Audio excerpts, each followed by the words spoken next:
Hello everyone, how are you? This is Dr. Chavikar. Welcome to my channel Krishna Institute of Education. आज का हमारा lecture है linear programme instruction या जिसे हिंदी में बोलते हैं हम रेखीय अभिक्रमित अनुदेशन। ये टॉपिक बहुत डिफिकल्ट है, तो आप मेरे इस वीडियो को लेक्चर को देखिए। मैंने बहुत ही इजी तरीके से आपको समझाने की कोशिश की है कि लीनियर प्रोग्राम इंस्ट्रक्शन क्या होता है। तो सबसे पहले हम इसका मीनिंग डिस्कस करते हैं। देखिए, ये जो लीनियर प्रोग्रामिंग इंस्ट्रक्शन का कंसेप्ट है, ये सबसे पहले आपको बीएफ स्किनर ने दिया था। तो बीएफ स्किनर एक साइकोलॉजिस्ट थे, उन्होंने 1954 में ये कंसेप्ट दिया था। लीनियर प्रोग्रामिंग इंस्ट्रक्शन जो है प्रोग्राम इंस्ट्रक्शन का ही एक टाइप है। तो लीनियर प्रोग्रामिंग इंस्ट्रक्शन में आप देखेंगे कि इसका हिंदी मीनिंग है रेखीय अभिक्रम अनुदेशन। तो रेखीय का मतलब होता है रेखा, रेखा का मतलब होता है एक स्ट्रेट लाइन। जब हम बच्चों को सिखाते हैं और वो सिखाने का प्रोसीजर एक सीधी लाइन में चलता है, तो उसको बोलते हैं लीनियर प्रोग्रामिंग इंस्ट्रक्शन। इसमें टीचर की कोई जरूरत नहीं होती है, हम मशीन के माध्यम से बच्चों को सिखाते हैं। तो बच्चा अपनी पेस से सीखता है और वो एक्टिव रहता है सीखने के दौरान, क्योंकि जो करना है वो बच्चे को ही करना है, यहाँ पे टीचर फिजिकली प्रेजेंट नहीं होता। तो लीनियर प्रोग्रामिंग में हम क्या करते हैं, जो भी टॉपिक हमें बच्चे को पढ़ाना है उसे हम डिफरेंट सेगमेंट में बांट देते हैं। इन सेगमेंट को हम स्टेप्स भी बोल सकते हैं और हम इन्हें फ्रेम भी बोल सकते हैं।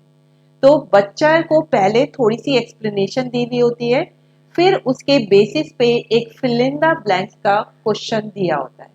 तो बच्चे को एक्सप्लेनेशन पढ़ के उसे समझना होता है, समझ के फिर उसे क्वेश्चन का आंसर देना है।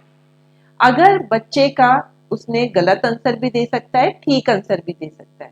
अगर ठीक आंसर दे देता है तो फिर वो अगले फ्रेम पर या अगले क्वेश्चन पर चला जाता है। अगर गलत क्वेश्चन देता है तो वो फिर ये देख सकता है कि उसका करेक्ट आंसर क्या है। करेक्ट आंसर देख के फिर वो अगले फ्रेम पर चला जाता है। तो ये जो प्रोसीजर है ये बिल्कुल एक सीधी लाइन पे चलता है।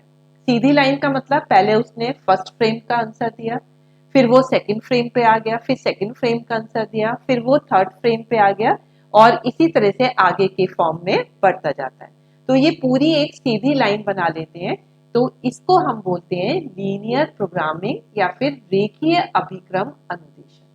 अब मैं आपको एक एग्जाम्पल देती हूँ तो उससे आपको बिल्कुल क्लियर हो जाएगा। देखिए, हमें लोगों को जो है, जो हमारे लर्नर है, जो हमारे स्टूडेंट है, उन्हें सोलर सिस्टम के बारे में बताना है। तो सोलर सिस्टम तो बहुत बड़ा होता है, बहुत सारी जानकारी होती है। सबसे पहले तो हम ये बताएंगे सोलर सिस्टम किसे कहते हैं, फिर हम बताएंगे कि जो है प्लैनेट किसकी तरफ घूमते हैं और प्लैनेट के चारों तरफ कौन घूमता है, फिर कितने टाइप के प्लैनेट होते हैं, फिर हम हर प्लैनेट के बारे में अलग अलग बताएंगे। तब हमारा सोलर सिस्टम कंप्लीट होता है। तो इतनी बड़ी जानकारी है सोलर सिस्टम पे देने के लिए, तो हम इन जानकारियों को, इन इंफॉर्मेशन को छोटे छोटे स्टेप्स में बांट देते हैं। इन्हीं स्टेप्स को हम फ्रेम भी बोलते हैं और यही हमारे क्वेश्चन की फॉर्म में भी होते हैं। तो जैसे अभी तो बहुत सारे फ्रेम बनेंगे, अब मैंने आपको एग्जाम्पल के तौर पे सिर्फ 2 फ्रेम बना के दिखाए हैं, तो इसीलिए 2 क्वेश्चन डाले, क्वेश्चन 1, क्वेश्चन 2। तो सबसे पहले हमने बताया सोलर सिस्टम किसे कहते हैं। तो हमने बताया sun and all planet are together one group, कि ये सब मिलके एक ग्रुप कहलाते हैं। तो इसी ग्रुप को हम सोलर सिस्टम कहते हैं। तो हमने ये पढ़ा दिया और इसके बाद फिर एक इनसे फिल इन द ब्लैंक्स का क्वेश्चन पूछा।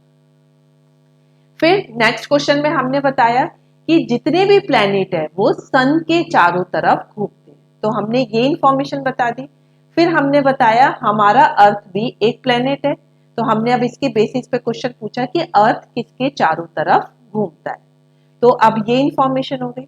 अब नेक्स्ट फ्रेम में हम बताएंगे कि प्लेनेट के चारों तरफ जो है सैटेलाइट घूमती है। तो फिर हम इस तरह का क्वेश्चन बनाएंगे। तो आपने देखा सोलर सिस्टम से रिलेटेड हमें जो भी इंफॉर्मेशन देनी है उसे हम डिफरेंट फ्रेम या डिफरेंट क्वेश्चन में बांट के चलते रहते हैं। और लीनियर प्रोग्रामिंग में जो क्वेश्चन होता है वो फिल इन द ब्लैंक्स की फॉर्म में होता है। तो एक क्वेश्चन देने के बाद, एक क्वेश्चन का आंसर देने के बाद अगर हम गलत क्वेश्चन देखते हैं तो हमें सही क्वेश्चन भी पता चल जाता है, क्योंकि हम मशीन में देख लेते हैं कि कौन सा सही क्वेश्चन है। और अगर हमने सही क्वेश्चन दिया है तो फिर हम सेकंड फ्रेम पे चले जाते हैं। तो इस तरह से ये पूरा एक लाइन की फॉर्म में आता है। आपने डायग्राम देख रखा है, मैंने बॉक्स में 1 2 3 4 5 लिखे हैं कि पहले फ्रेम का आंसर दिया, फिर आप सेकंड फ्रेम पे पहुंच जाते हो, फिर आप थर्ड फ्रेम पे पहुंचते हो, फिर आप फोर्थ पे पहुंचते हो, फिर फिफ्थ, इसी तरह से जब तक टॉपिक कंप्लीट नहीं होता तो तब तक आप चलते रहते हो। तो ये पूरी एक सीधी लाइन बन रही है 1 2 3 4 5। तो ये एक रेखा की फॉर्म में है, तो इसीलिए इसे हम लीनियर प्रोग्रामिंग या रेखीय अभिक्रमित अनुदेशन कहते हैं। तो इसका एग्जाम्पल बिल्कुल क्लियर हो गया आपको। अब आता है कि इसका प्रोसीजर, कि हम कैसे लीनियर प्रोग्रामिंग इंस्ट्रक्शन बच्चों को देते हैं। तो अब आपने जो एग्जाम्पल देखा उसके बेसिस पे ही आपको अगर एग्जाम्पल समझ में आ गया तो इसके जो मैंने 6 पॉइंट दिए ये अपने आप आपको समझ में आ जाएंगे। सबसे पहले हम एक टॉपिक चूज करते हैं जो हमें बच्चों को सिखाना है। सबसे पहला स्टेप ये होता है। तो आपने एग्जाम्पल में देखा कि हमने सोलर सिस्टम के बारे में बच्चों को पढ़ाना है, तो हमने टॉपिक कौन सा चूज किया? Solar system. तो हमने एक टॉपिक चूज किया कि बच्चे को क्या पढ़ाना है। अब इस टॉपिक को हम किस में चेंज कर देते हैं? फिल इन द ब्लैंक वाले क्वेश्चन में। तो ये टॉपिक को हम चेंज कर देते हैं क्वेश्चंस में, और वो क्वेश्चन किस टाइप के होते हैं? जो फिल इन द ब्लैंक्स वाले होते हैं। तो आपने देखा पहले हमने क्वेश्चन में चेंज किया पहली इंफॉर्मेशन को कि सन और प्लैनेट मिलके सोलर सिस्टम बनाते हैं। तो इस ग्रुप को हम क्या कहते हैं? तो इस तरह से हमने एक क्वेश्चन डाल दिया। तो सबसे पहला स्टेप था कि हमने सोलर सिस्टम का टॉपिक चूज किया। अब इस टॉपिक को छोटे छोटे फिल इन द ब्लैंक्स वाले क्वेश्चन में हम डाल देते हैं। अब थर्ड कहता है कि ये जो क्वेश्चन होते हैं इन्हें हम 1 बाय 1 करके और मशीन की हेल्प से बच्चों के सामने रखते हैं।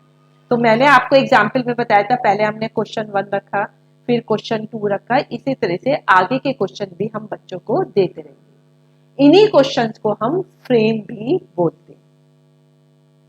अब हमारा फोर्थ आता है कि बच्चा आंसर करेगा। अगर आंसर करने के बाद वो ये चेक भी कर सकता है कि उसका आंसर राइट है या रॉन्ग है। फिर नेक्स्ट स्टेप पे हम फर्स्ट फ्रेम से सेकंड फ्रेम की तरफ चले जाते हैं, सेकंड से थर्ड, थर्ड से फोर्थ, इस तरह से हम आगे के फ्रेम की तरफ बढ़ते रहते हैं। तो ये जो लास्ट में हम बताते हैं, in this way student proceed in one stream line. ये जो बच्चा एक फ्रेम से दूसरे में, दूसरे से तीसरे में, तीसरे से चौथे में जाता है, तो ये एक सीधी लाइन बनाते हैं। इसीलिए इसे हम रेखीय अभिक्रम या फिर लीनियर प्रोग्रामिंग इंस्ट्रक्शन कहते हैं। तो ये क्लियर हो गया कि इसका क्या प्रोसीजर है।